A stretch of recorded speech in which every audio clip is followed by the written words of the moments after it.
Good morning, everyone. This is Brian Wagner, Chief Architect of Prodigio RTS.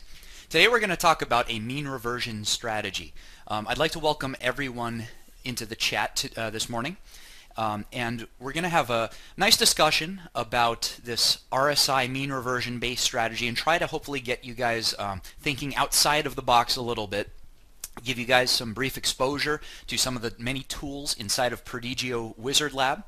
For you guys that have been watching this chat pretty regularly, hopefully I can give you guys some new ideas. We kind of started talking about this last week, but we're going to present it again this week.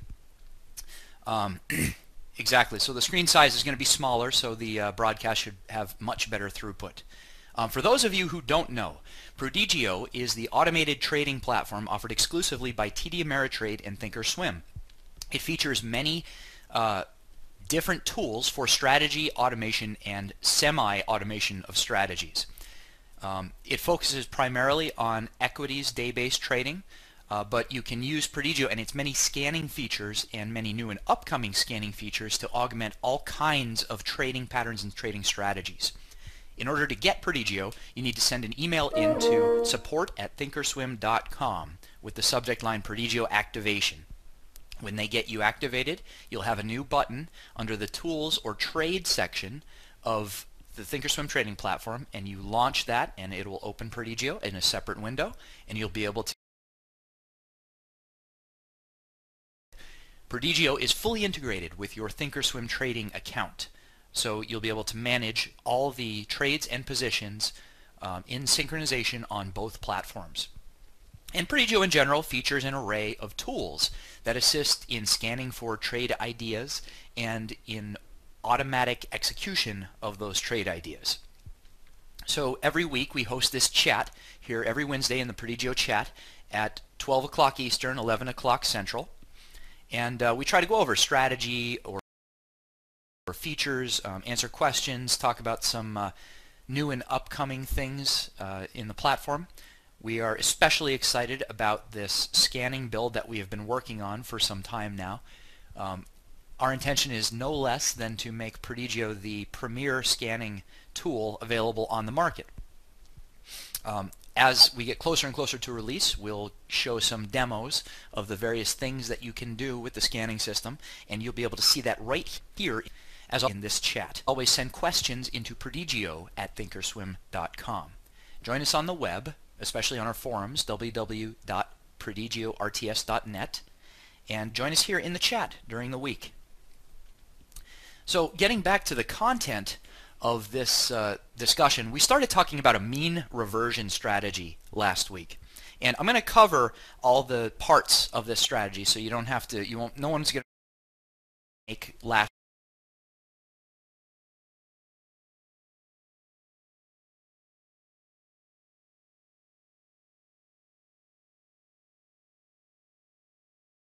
Whenever we analyze these charts using technical analysis, we're always looking at price data, and we're always looking at usually very colorful charts that give us a picture of the way that the price action is happening on stock or stocks or markets, etc.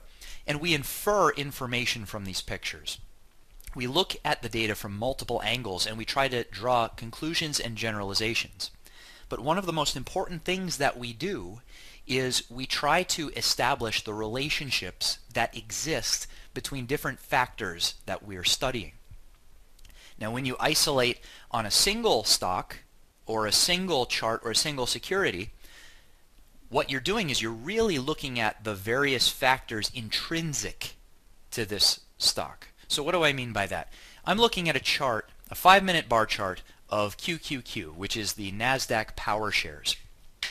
And obviously, this is a very actively traded stock. There's very high volume on this security because it's basically a fund that mimics the movement of the NASDAQ. It's very interesting in its behavior because it's so closely tied to the market, and yet it's so highly frequently traded. The volume that trades on this is very high, which means if you are trading, you will get favorable fills because there's typically someone on the other side of the market willing to meet your bid or your offer price, assuming it's within range. the movement of the price, which is driven by the market, it's driven by trades, it's driven by everything, it's driven by economics, creates a picture. And just like the saying where a picture presents 1,000 words, well, this kind of picture probably presents millions or more words. This picture is the manifestation of everyone sitting in front of a trading platform, or doing a web-based trade, or doing working on the floor on the exchange, or working through a hedge fund, or even investing in, say, a retirement portfolio. All of that activity around the world manifests itself in the price action on these stocks. So obviously, all of these factors have intimate relationships with one another.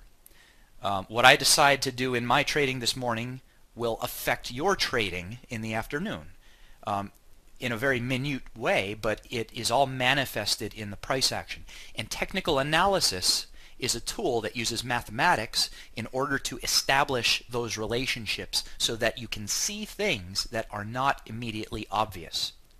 Now, when I look at a price chart, some things are immediately obvious. I see there was a gap this morning, gap down in the markets, gap down on the Qs. That would obviously still manifest itself in either some negative movement or sideways type movement. You can see that the major indices, they're generally down, but it's starting to recover a little bit. That trend might continue, whatever. That is kind of obvious when I look at this price chart. I look at this price chart and I see, well, it closed back here at the 58.11 level, and it opened the next morning at the 57.62 level. So the stock price of the QQQ ETF, it dropped by 50 cents per share. That so much is obvious, but what's more important is the ability to look at a chart and see that which is not so obvious. And in order to see these things, which biases your trading in your favor, because it gives you information that is not so immediately obvious, it allows you to make more well-informed decisions about the grand scheme of everything that's happening. Right? So in other words, it's very easy to say, I want to look for gaps, and I'm going to react according to the gap. And you know, if you're a gap trader, I'm not really a gap trader, but maybe you would have said you want to go long on this gap because you have this immediate recovery, and then you have some support on the bottom side, and that support, it establishes itself, and if you had this kind of filled the gap, it went as far as a high of 58.07. So perhaps that would be a gap play, perhaps not. Some people do a gap continuation, some people do a gap reversal. But a lot of times you're not specifically looking for such a specific event. I mean, if you're trading the gaps, which is a pretty cool strategy, you are, but a lot of times you are, say, rebalancing your portfolio, or you're reacting to news and you don't like the direction some of your investments or some of your swing positions are headed, so you want to move your assets from those stocks into a new investment opportunity. Or vice versa, you really like what's happening and you want to invest more in that trade idea. Those kinds of things present themselves to you with much more clarity if you understand the basics of technical analysis and what they're trying to show you. And so that's the justification for why today I'll be talking about this RSI and the MACD. So these two tools go beyond just the basic price information, and they tell you two very specific things. RSI stands for Relative Strength Index, and this is a technical analysis indicator which is measuring the rate of up movements to down movements. Right? So in other words, it's a very blunt way of saying, are more people buying this stock or are more people selling this stock? Is the price action more towards accumulation, more towards going up, or more towards liquidation so that the price is going down and becoming less valued? It's literally a way of showing you up moves to down moves, but it does it in an intelligent fashion.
see this string of green bars, and there's a couple red bars littered throughout.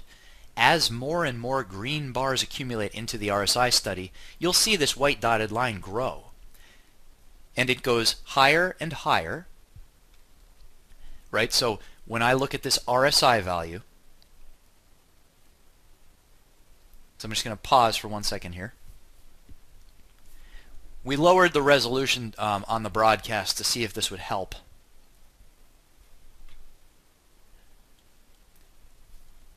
This RSI value, right? Let me know if you guys can, if this is coming through. Okay, good, great. Okay, so going back to where I was, right, with the RSI values.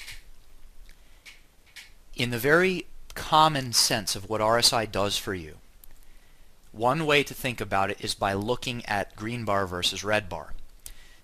As more and more green bars come in to the chart, and you see during this time there's a lot of green bars, this RSI value, it grows to the point where it becomes above 70. Right? So when RSI grows above 70, that's generally considered to be a situation where it's overbought. It's overbought.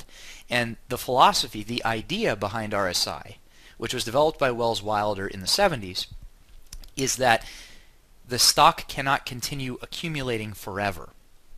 Now, it can do this for an extended period of time, but it can't happen forever, because otherwise it's not going to be worth anything, because you're never going to sell it. Right? So if you buy something, and if you never sell that for the rest of your life, it's not worth anything anymore. Right? So it's kind of paradoxical if you think about it that way, but when you invest in a situation, that investment, it's only worth something if you liquidate that investment or you do something with the proceeds of that investment at another time. So the idea behind RSI is Wilder used this to say when RSI grew above 70, that's a condition where it's a little bit overbought. And either A, you probably don't want to buy it at this point, or B, you want to find an opportunity to liquidate it. And we're actually going to use RSI for that B, to find an opportunity to liquidate the stock or to sell it and go short. However, as a blunt instrument, just using the RSI by itself, it doesn't give you the whole picture. The RSI is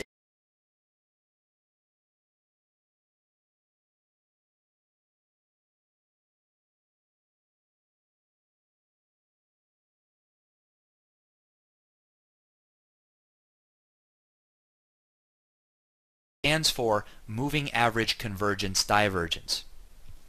And this was a study also developed in the 70s by Gerald Appel, in the late 70s actually, it's very simple, just like RSI, but it tells you more of the story. And the fruit of the MACD is it is measuring the momentum of a move in price action. Right? So it's not like momentum in the physics sense. Right? So I'm just going to pause for a second here. With the MACD is designed from moving averages. Right? And so last week, and I want to kind of just go over this really quick, the way that you create the MACD is the formula is based on two different speeds of moving averages.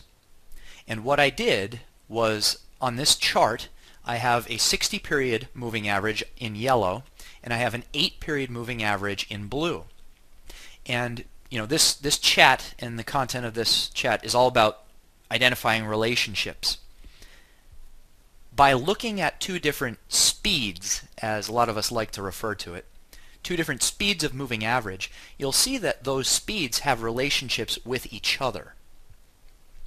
Right? So the longer term moving average is much slower and it's much more stable and constant, but the quicker moving average, quicker meaning it looks at less periods, so it has a smaller parameter here, that hugs the data more closely and is more representative of the most recent price action. Well, the relationship between the fast move and the slow move changes with respect to time. And if you ever took, say, a college course in calculus or something like that, you'll know that calculus is all about degrees of separation between things. What I mean by that is you look at things as, say, rates, or you look at things as, say, the inverse of a rate. It's all about kind of ratios, and this is where you get into, you know, derivatives and integrals and all that fun stuff that we've all forgotten about by now. But the idea is that you're looking at a relationship which is at 1 degree underneath the basics. So what do I mean by all this? Quite simply, look at the distance between the blue line and the yellow line. That gets fat, it crosses it back against itself, and it gets thin. And that is relevant information. It's relevant information which gives you an idea of the relationship of those two moving averages, and that can be measured. And it's pretty beautiful if you look at, you see how this cyan line or this teal line, you have the gap and the moving average crosses below, and then it recovers, right? And we're always talking about support and resistance, right? It kind of recovers, but obviously there's some resistance here, and the movement has continued back into the downward direction, right? So when this happens, this moving average, it gets close to its longer moving average, right? It tightens up, and what that tells me is that the rate is kind of like dropping off, right? So I had this extreme momentum in the downside, and it got really fat. The distance between the yellow line and the teal line got really fat, but then it started to get not so fat. It started to tighten up. And that's telling me that it's losing that downward momentum, right, by tightening up, right? It's gaining some back. It's losing that downward momentum, but that upswing does not sustain. It gets tight, it kind of doesn't know what to do, and then it picks back up again into the downward direction. And this happens all the time. Not just on price action, but in these indicators themselves. So you can always use the same ideas to find relationships between indicators. And MACD simply takes this difference that I'm talking about, and that's your red line. And it goes above and below 0, and you'll notice that this red line, when it gets really tight, it's really just the difference between the yellow line and the teal line. That's negative, right, because the teal line's below it, 0.01. Well, that's tight relative to this MACD value. That's 0.14. Right, so this was 0.01 below, 0.01, and this back here, when it's really fat, that's negative 0.14. So this has 14 times more momentum in the downside than at this point. And you can see that that's a significant difference. And you can tie this into your trading. So if you understand that MACD really is only measuring these gaps and how these gaps play in with one another, it's very easy to draw the conclusion that it's a very effective momentum oscillator. And just to finish up the talk about MACD, what it does is it actually takes this, the white line. The white line is the MACD. Because when I set this chart up, I made all the dotted lines, I made them kind of match these two moving averages. So these two dotted lines line up with this white dotted line. And on the RSI, the white dotted line is the raw RSI. So they're kind of like the raw values. What MACD does is it smooths the white dotted line by a factor that's determined by this third parameter. Right, so look at my MACD values here, 8, 60, and 9. Those values line up with my SMA values at the top, 60 and 8, right, or 8 and 60. Quite simply, you have a fast moving average, a slow moving average, and you have this smoothing factor. That third parameter is 9. All that does is it takes your result, right, the white dotted line is the result of that 8 and 60. It takes that result and it just smooths it with one more moving average. That's all it is. It's very, very simple. And the histogram is, one more time, the difference between these two guys. It's the difference between this white dotted line, called the MACD line, and the red moving average line, which is called the signal line. And that creates this colorful histogram. And the reason why they're doing that is because they're using the concept one more time so that you can see not only is the momentum strong or weak, but is the direction of that momentum strong or weak. So when you look at a MACD, the white line, the MACD line, it tells you the momentum. And if it's really far above zero, it's very strong momentum. You see that happens here in this bullish upswing. This white line crosses above zero, and it stays up there for a long time. And what happens on the gap is this gap is significant, and it really brings the MACD down to the point where it's negative. And then it starts to do that pullback, like I just suggested, and then that pullback kind of fails, and it continues the downtrend. Well, you can also measure the degree to which that value is changing. Right? So this gets a little deeper, but that's what the MACD histogram is. And Gerald made it colorful so that it's really easy to look at. Right? So when I look at this chart, right, I see my MACD line is positive, so I'm bullish, but this trend is weakening. It's very bullish, but it's weakening. Right? And how beautiful is that in this example right here? I have this surge. I have this really strong surge, which lasts about an hour and 10 minutes. And then for the rest of yesterday, the NASDAQ ETF, it was bullish. It continued to go up. But that surge was nowhere near as powerful as what had happened earlier on at around 11:30 here. That shows up in this MACD color. The surge is represented by this burst of green. This burst of green says, hey, I am surging to the upside very strongly. And then over here, your MACD values, they're still very bullish. They're still very positive, but it says, well, I'm not really as powerful as I once was. And that kind of sets it up for the reversal or the gap on the next day. It doesn't have to, but that's really just what happens in this chart. And it manifests itself in the technical analysis. So what I'm going to do is use MACD in order to kind of give me an idea about the fundamental direction of the stock. And I'm going to take that idea and I'm going to combine it with the RSI. And with the RSI, I'm going to look for my opportunities. Right? And then here's the out-of-the-box idea. Just like how the MACD, how I take this white dotted line and I compare it with its moving average. I take the MACD value and I smooth it out. I'm going to do the same thing on the RSI down here. Right? Now this is not a typical usage of the RSI, but in my examples it's going to do what I'm looking for it to do with it. Right? So for example, this RSI gives me the ratio, and by smoothing it with a moving average, I'm giving myself a mean. Right? What's a mean? A mean is an average. Right? So a mean is another way of saying it's when you take a bunch of values and you find what the average is of those values. This is an RSI of 8 periods, and I have this smoothing parameter of 30. That means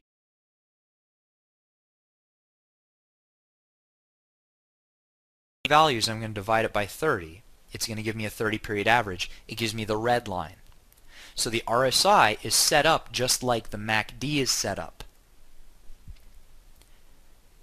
And the reason I'm doing that is because just like the MACD, the way that I'm going to compare my MACD momentum against its average is I'm going to use the same idea on the RSI to find out where the RSI value is with respect to its mean.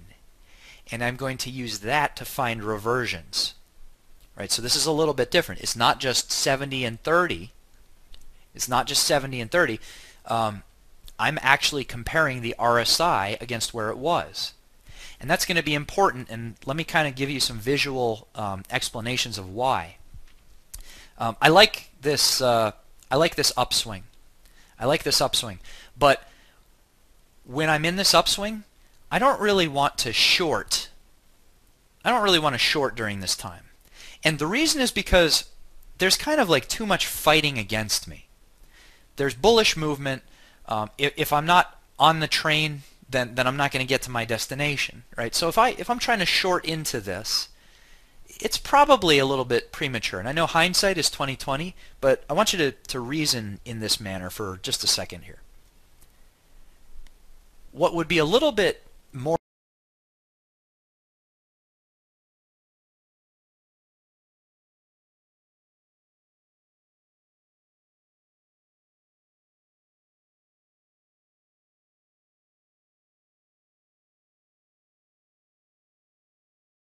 these movements lasted at least maybe an hour. This upswing was about, what, 45 minutes to 50 minutes. This down move lasted at least another hour. And then this may even continue. But I'm kind of biased just based on the technicals here to say that this is going to continue going down. Now, you can't quote me on this, right, because this is pure speculation, but just based on the technicals, it has a sense that this downtrend will continue, that it's not going to reverse back to the upside.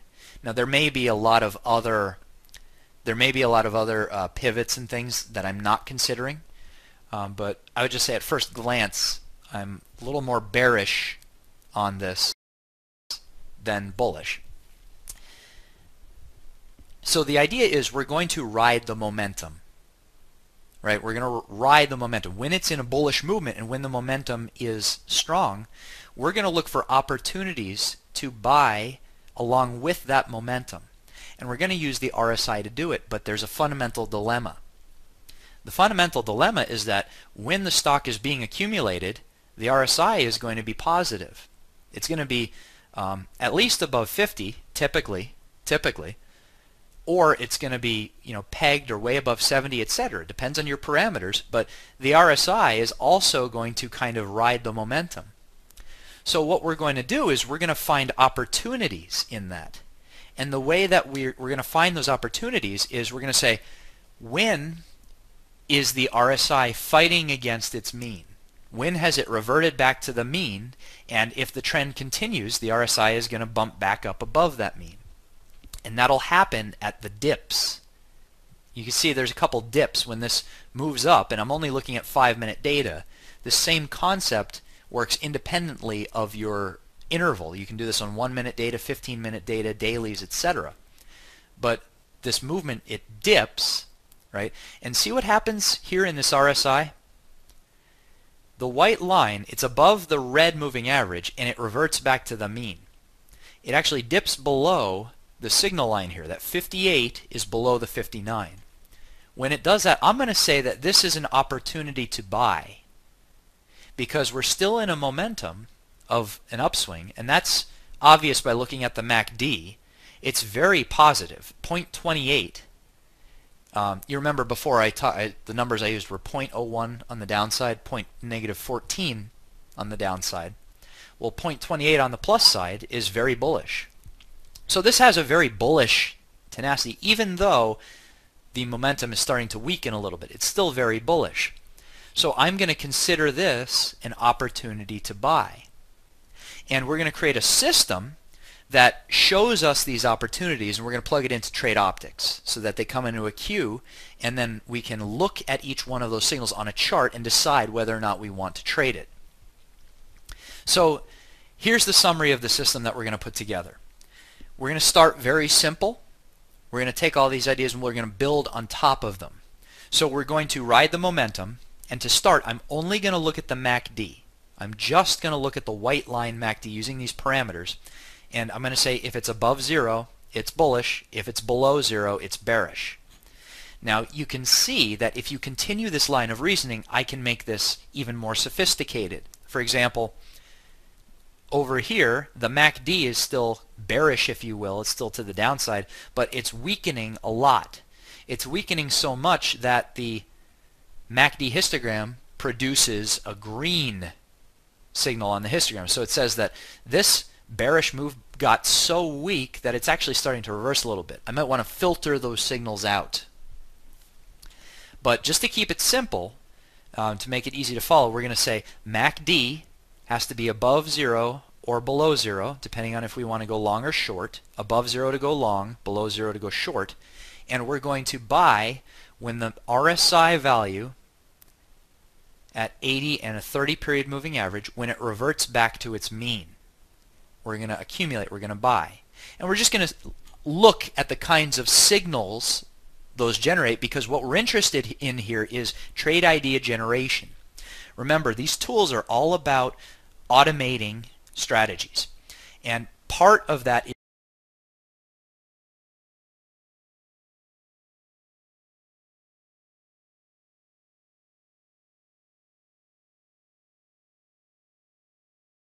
or kind of learning some of these fundamental technical analysis studies for the first time. Use it as a scanning system and use it to facilitate your trading, to bring ideas to the table so that you can rapidly react to them. So let's do that. We're going to start with MACD, right, bullish or bearish, and then we're going to look for the RSI reversion to its mean on 8 and 30. Right, so let's see here. I want to make sure that I get these parameters straight. The MACD is 8 and 60, right, with a 9 periods histogram smoothing. RSI, we're going to look at 8 period. This is all in 5-minute data, and we're going to smooth it by 30. Right, so let's go over to Wizard Lab. Now, Wizard Lab is how you create the rule in order to generate a trading signal. And what this is it's a drag and drop canvas, so that you go over into your toolbox and you tell the system what you want it to do. The way you think of this is as it's kind of like it's a way to do scripting without the scripting, and it reacts to real-time data. So we have source data.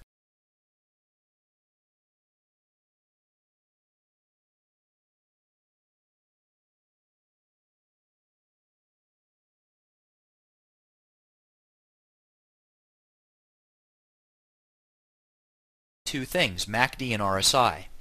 So I'm going to go down into technical analysis. Technical analysis has a study for MACD. Right, and these are sorted alphabetically. But if I go down into MACD, there's a couple different kinds of MACDs.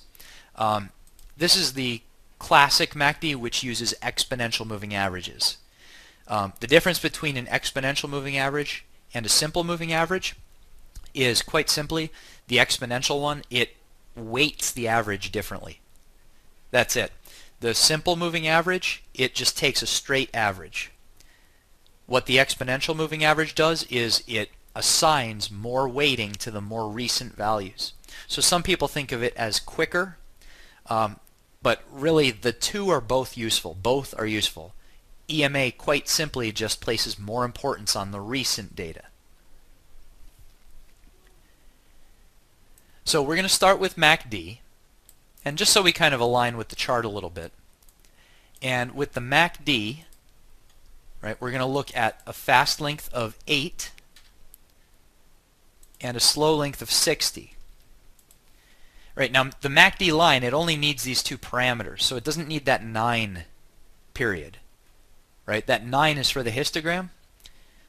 It's for the histogram and the signal line. We don't need that parameter in this case, so that's why it's not here in the MACD.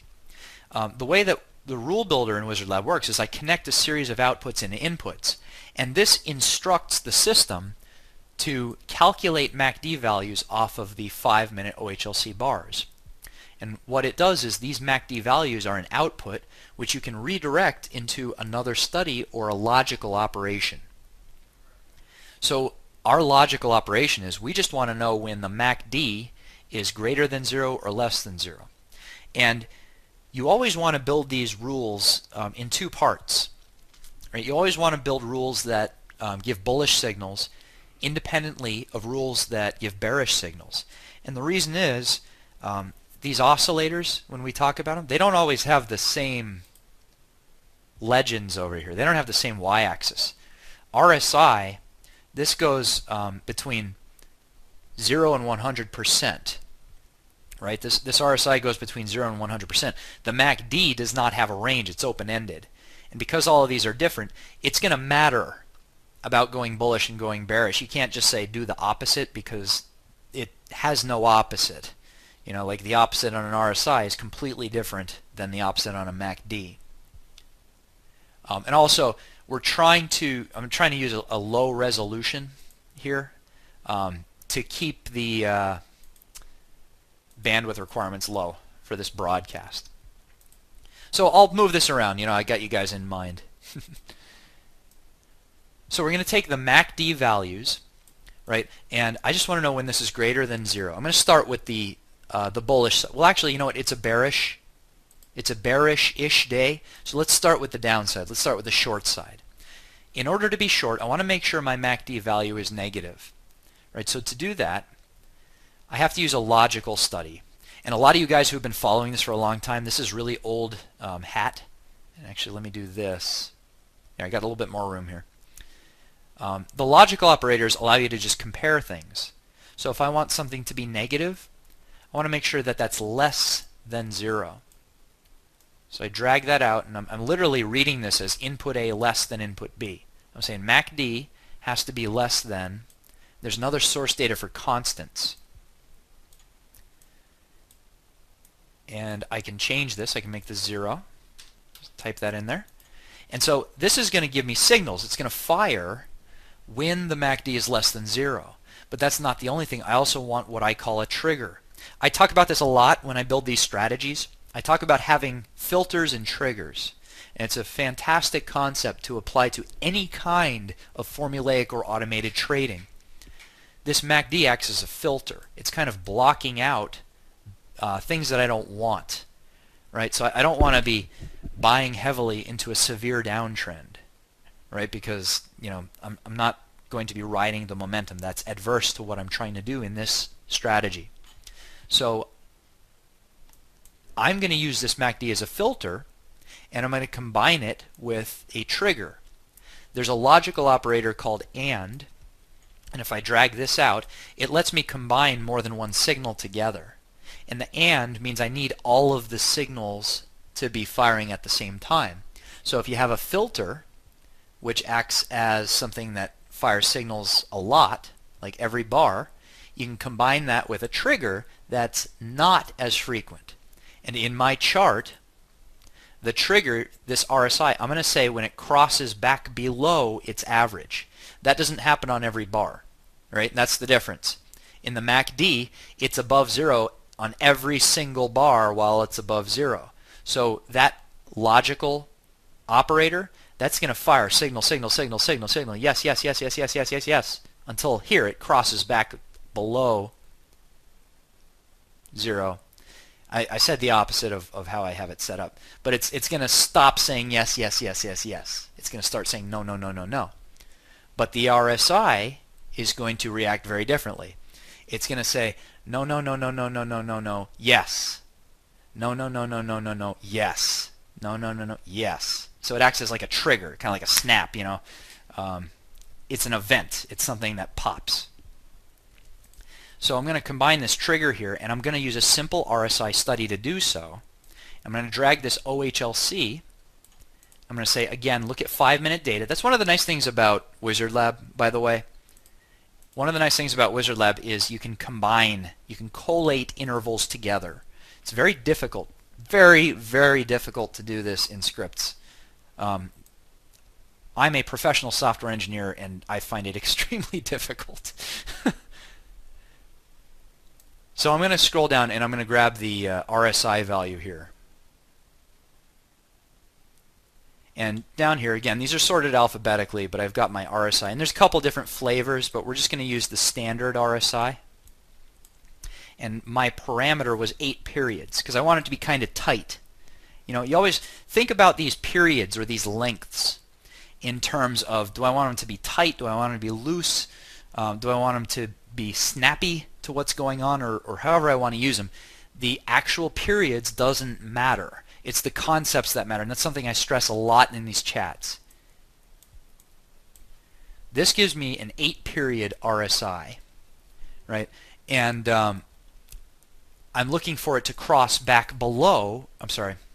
This is the short version, right? See, I have to look at this to make sure I remember. This is the short version. In the short version, I want the RSI to cross back above its mean. Let's look at an example. In the short version, I want to look for the RSI to cross back above its mean, right? And when this happens, in this example, that's going to give me a down signal here, which is not the worst signal in the world, but you can see how you can start to refine this, right? And I want to give you all the tools so you can start refining this. But I want the RSI to cross back above its mean. And when that happens, I want to see the short signal. Again, I'm only going to be putting this into trade optics, so I'm not going to lose anything here. I'm only going to see the signals as they come in. So in order to get the RSI mean, I want to compare the RSI versus its average. So what I can do here is I can take a shortcut. I can actually highlight this. I can right click. I can say copy. I left click just to deselect, just to show you, and I can right click again, paste it. That makes another RSI. So I actually have two RSIs right here on my canvas, and I'm going to smooth one of them so that I can compare them. To smooth it, I just use the SMA study. And I can drag this out, and I'm smoothing one of them. And I had this number of periods be fairly generous because I really want this to be a measurement of, did I get back to what's a typical RSI value?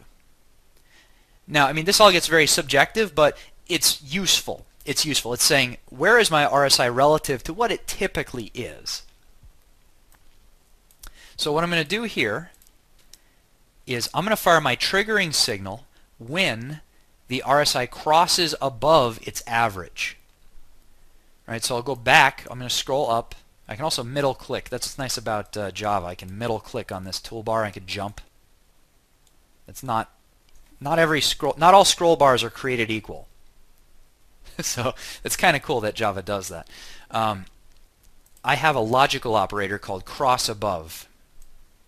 Right, and if I drag this out here, now I'm getting a little tight because I'm at a very low resolution, but this canvas, it extends infinitely in any direction, so I can just kind of scroll to the right here. I want to say, tell me when the RSI value crosses above its 30-period smoothed average. And just to give you an idea, I can zoom out, right, and we don't need to tweak the parameters anymore because they're all set, so I can just kind of organize this.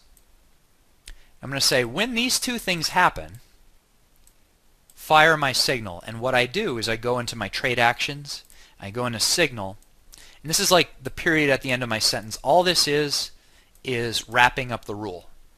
And when that's completed, the rule will be complete. And when I save it, it's going to tell me, okay, the rule is valid. So I can say save as. Right, I'm going to call this RSI mean reversion long. I'm going to call it long and short. This is going to be a long signal.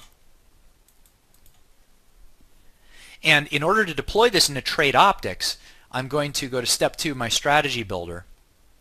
Right, I'm going to go down into RSI. Let's see here. RSI mean reversion long. And I'm not going to get into the details of the robotic trading today. You can create a fully automated trading system using just some simple parameter drop-downs and things available in the strategy builder. I'm just going to use it in trade optics. And in order to do that, I just need a scanning signal. So everything works on a strategy. All I've got to do is make a strategy with a single rule in it. And I'm going to say this is my mean reversion to the short side. I named that wrong, didn't I, guys? Let me fix this really quick. This is to my short side. See, I'm getting crossed up between the longs and the shorts. Bearish momentum, mean reversion to the upside. I want to stay short. Right? So let's save this as RSI reversion short.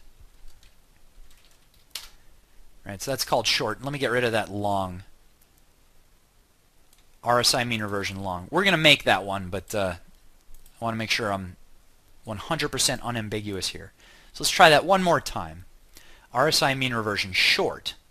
We want to sell. We want to see sell signals, short signals. The strategy builder defines what kind of signals that you want to see.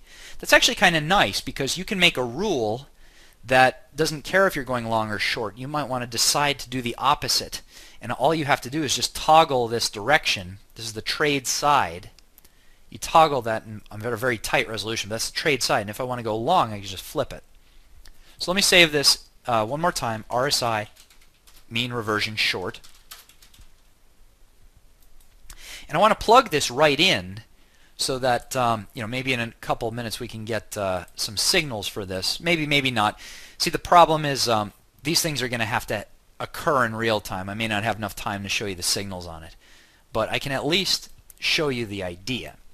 So I've got down here mean reversion to the short side, and I'm very, very tight. I'm very, very tight on real estate, so I'm going to have to drag some things around really quick.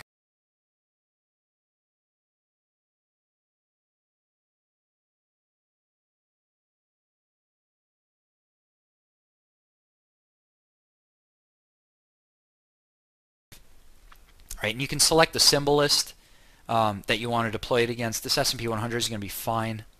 That's now scanning on the server, right? And then this will start producing signals into my Trade Optics queue as they come in.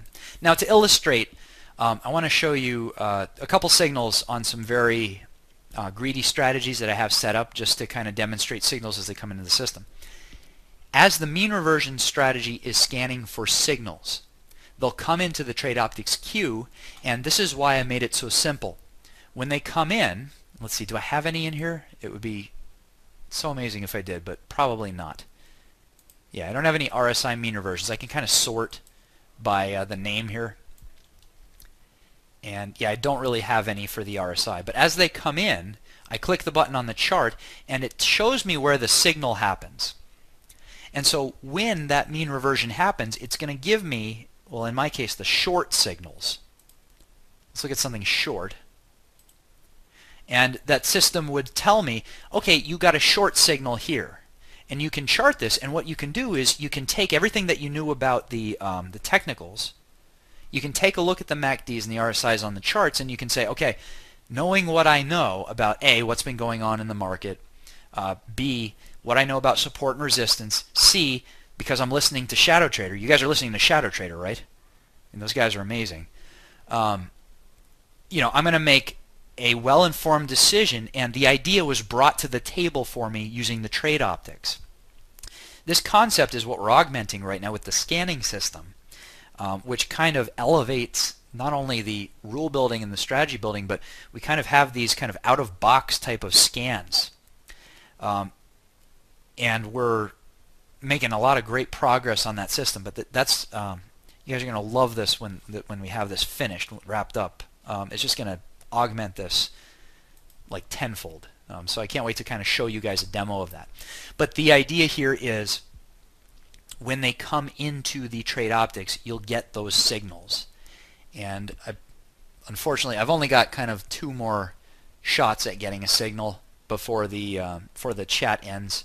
So there's pretty fair chance I might not get a signal yet, but they'll come in during the day. And what you can do is manage your Trade Optics queue. You see what's happening right now. I'm looking at all of these strategies. Ooh, I got one. Check this out. Okay, so here's GS, right? RSI mean reversion. So, guys, I got really lucky today. This is awesome.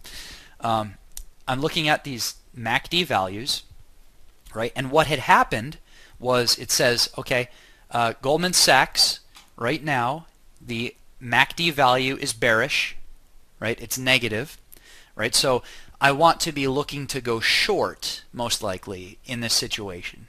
And on this particular day on Goldman Sachs, I'd say that's a great idea. The trend might be a little extended, so you'd want to be very careful, but look at the signals that it would have gotten using my basic, almost a little bit naive strategy. Would have gotten a signal to go short here, right? Which again, it's not the perfect signal, but it's the general indication. And it's saying it's a good idea to look for shorting opportunities here.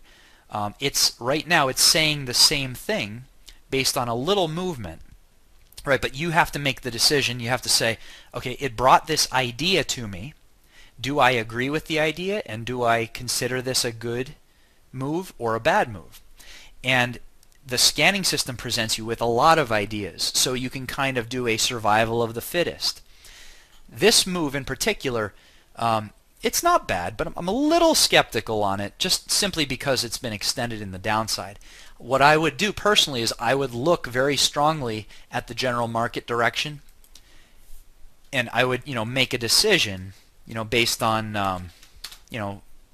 say the SPX. I also personally, I love looking at 1-minute charts, smallest resolution as possible, because what that does for you is it gives you the most amount of information. And you can always kind of zoom out and kind of look at what's going on. And so what's happening on the S&P is you see it gapped down. There's a bit of support, and then it's kind of going choppy, but we may be at another reversal. So it's a little iffy, right? But if I go back to that Goldman Sachs, if I decided that this was a good time to go short on this RSI mean reversion, all I've got to do is go into my order management that's kind of preloaded, and I can toggle my parameters however I want, and I can just kind of send that order, and now I'm short Goldman Sachs right now at 96.86. So everything's kind of tied together. But consider the merits of this strategy, right? And actually, I do peek at this chat from time to time, and I try to to look at things just to make sure that I'm kind of going in the right direction. This is actually a really good question. Would you set the short trade at RSI for the mean to cross back below the RSI instead of back above? And to be honest, that's just flavor. That's exactly only how you want to do with it.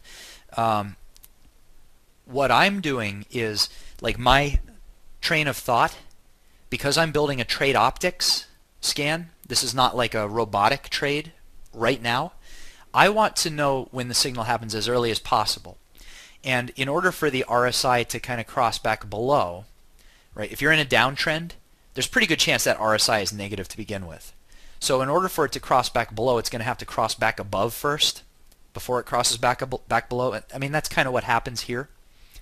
And so I want to see the signal as early as possible. So I would see the signal here on this bar right here when it crosses above. If you say wait for the confirmation for it to cross back below, you would see the signal here on this bar.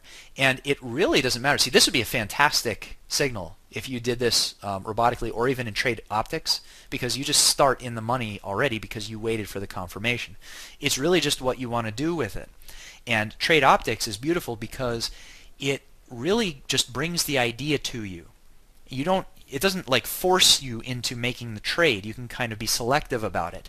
So that's why in this version I chose to see the signal a little earlier without the confirmation, and I'm doing the confirmation manually. This becomes like a semi-automated trading system. In this example, I get the signal here. It crosses above, right, and it kind of gives me the signal on the next bar, and then it just would have been one bar after that, because it crosses back down below almost immediately after. So again, the idea behind this strategy, right, is it's finding some relationships in the direction of price movement which are not as immediately obvious. I mean, you can look at a chart and you can kind of look for the pullbacks and things like that, but it's very difficult to build a trading system that just finds pullbacks, right? So for example, I could do something that looks for moving average crossovers, but that's very kind of rudimentary. And by using the idea of overbought and oversold to find my trigger, that's even a faster trigger than an EMA actually, because a lot of people refer to RSI as a leading indicator. Don't cross your terms. Leading indicator doesn't mean predicting, right? Leading does never mean predicting. It just means that it presents you the setup, which may or may not happen. So RSI is kind of like this leading indicator. It's kind of preemptory, but not predictory. And the MACD is more of, I mean, obviously I was saying momentum, right? It's showing you how the trend is behaving. So this system, even though it's very rudimentary and basic, it doesn't, it's not as blunt as a simple moving average crossover system or a simple RSI crossing above or below 70. It's smarter than that because you're pulling out more information in the relationships, and that information has value to your trading, right? So, you know, I've been watching this Goldman Sachs signal, and it's not bad. I mean, it it crossed up, right? And if you had taken this as a short signal, you'd be in the money right now, just a little bit, but maybe about 10 to 20 cents in the money, and it's not bad. You're making better informed and more educated decisions by being smarter than the average bear about it. And hopefully that's what I was able to kind of convey to you guys today. You can always get confirmation. That's another good point, by putting moving averages on here as well. That's a really good way to kind of add confirmation into a system by just applying more moving averages and comparing your original signal versus the moving average signal. So I'm going to leave you with this thought. This was very basic, and it was intended to be basic, but the concept is very sophisticated. In my opinion, personally, those are the best kinds of trading automation. When you start with a sophisticated idea and you express that idea in as simple as terms as possible. Right now, you already have all of these instruments available, all these technicals. You have the RSIs and the MACDs. You've got ATRs, you've got CCI for Commodity Channel Index. All these things are out there, stochastics, all kinds of moving averages, etc., linear regression. These express very simple ways of measuring, quantifying certain concepts. And if you take a sophisticated idea, my advice is to try to find a way to express that sophisticated idea in simple mechanisms, because the automated systems that you develop are only as good as the fundamental idea. It's never there's no holy grail formula that tells you to buy here and sell here.